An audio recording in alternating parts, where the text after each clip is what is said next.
अभी नतीजे आ रहे थे, खींच बढ़ती जा रही थी। खींच साहब लोगों की ऐसी बढ़ी कि उन्होंने संसद के परिसर में, जहां हम लोग सब बैठकर संसदीय मर्यादाओं का, संविधान का और लोकतंत्र को बचाने के लिए जहां हम धरने पे बैठते थे, शांतिपूर्ण प्रदर्शन करते थे, बापू महात्मा गांधी जी का जो स्टैच्यू है, बड़ा ऐतिहासिक स्टैच्यू है, आप लोग अक्सर कैमराज में उसको दिखाते हो। और जैसा मैंने कहा, उन्हीं के चरणों में बैठकर, यही भाजपा जब विपक्ष में होती थी, ये लोग भी उन्हीं के चरणों में बैठकर हमारे खिलाफ विरोध करते थे और लोकतंत्र की रक्षा करते थे, संविधान की रक्षा करते थे। हम विपक्ष में आए, हम भी वही कर रहे थे। लेकिन ये एक अनोखे प्राणी हैं। वो बड़े बुजुर्ग कहते हैं ना, जो कोई व्यक्ति अगर बुराई का प्रतीक बन जाता है तो वो एक अंगारे के माफिक हो जाता है। जलता है तो हाथ जला देता है और बुझता है तो हाथ काले कर जाता है। तो ये बुझते बुझते भी हाथ काले करते जो जा रहे हैं। महात्मा गांधी का स्टैच्यू, आपको तस्वीरें दिख रही हैं, वीर शिरोमणि शिवाजी महाराज, छत्रपति शिवाजी महाराज का स्टैच्यू, बाबा साहब डॉक्टर अंबेडकर का स्टैच्यू, ये तमाम स्टैच्यू वहां से हटा दिए गए। पीड़ा किस बात की है, खींच किस बात की है?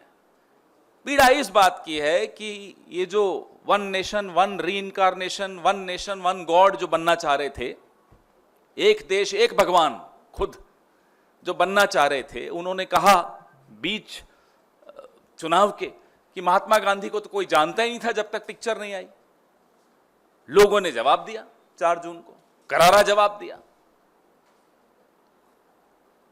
अब खींच निकालने के लिए उन्होंने महात्मा गांधी का स्टैच्यू वहां से उखाड़ दिया और धकेल दिया कहीं पीछे जाकर।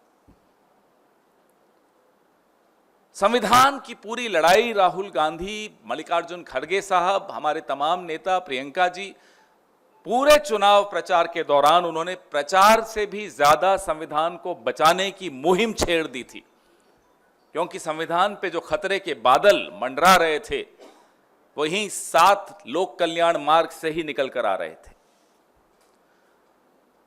तो बाबा साहब अंबेडकर के खिलाफ भी खींच निकाल दी, उनका स्टैच्यू भी यहां से उखाड़ दिया, पीछे धकेल दिया।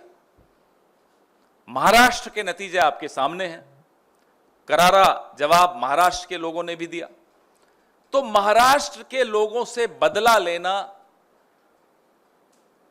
के लिए उन्होंने क्या कदम उठाया कि छत्रपति शिवाजी महाराज का स्टैच्यू भी यहां से उखाड़ दिया और पीछे धकेल दिया।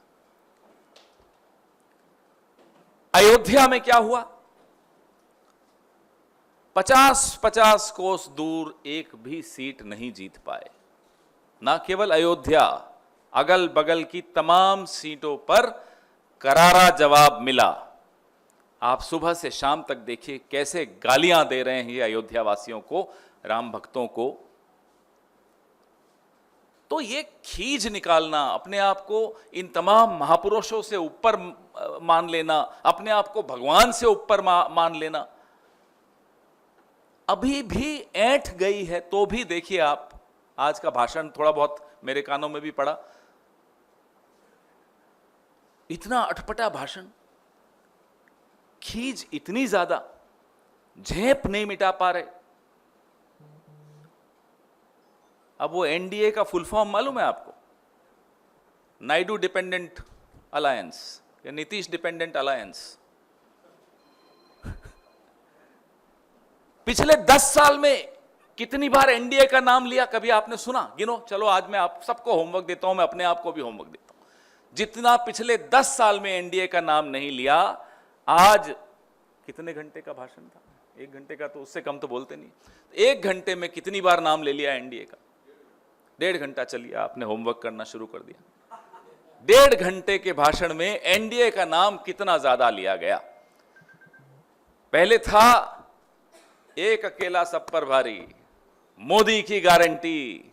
अब बीजेपी की भी गारंटी नहीं, अब एनडीए की गारंटी आ गई।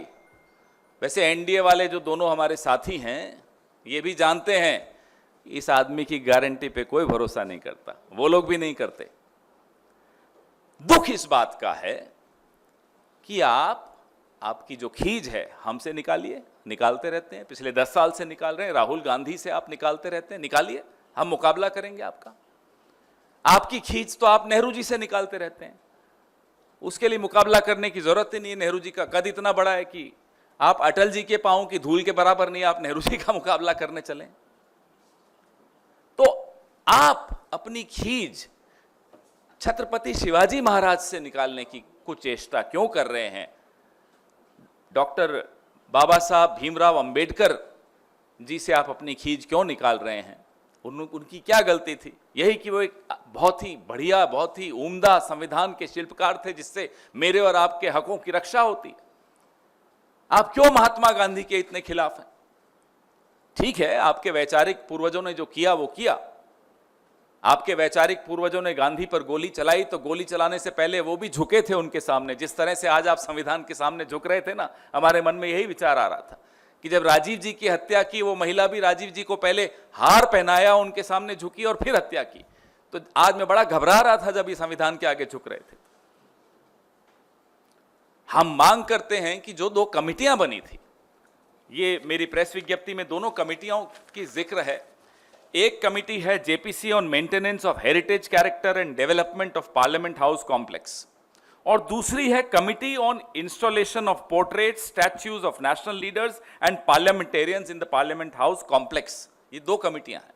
आपको हैरानी होगी जानकर कि ये जो कमिटी है पोर्ट्रेट्स और स्टैच्यूज वाली, इसकी आखिरी मीटिंग 18 दिसंबर 2018 को हुई थी। 6 साल से कोई मीटिंग नहीं हुई। और कल जब जयराम रमेश जी ने ये मुद्दा उठाया ट्वीट करके, 2 बजे उठाया था, लगभग 8 बजे ये जवाब देकर फिर झूठ बोलते हैं कि राजनीतिक दलों से बात हुई थी। किसी राजनीतिक दल से कोई बात नहीं थी। तो हम यह स्पष्टीकरण चाहते हैं, भारत की जनता को यह बताएं, महाराष्ट्र की जनता को बताएं। खैर, छत्रपति शिवाजी महाराज सिर्फ महाराष्ट्र के नहीं, हम सबके हैं, हम सबको बताएं। बाबा साहब अंबेडकर सबके हैं, महात्मा गांधी तो पूरे विश्व के हैं ही। हम सबको आप बताइए कि इन महान विभूतियों को हटाने के पीछे आपकी मंशा क्या है? क्या चाहते हैं आप?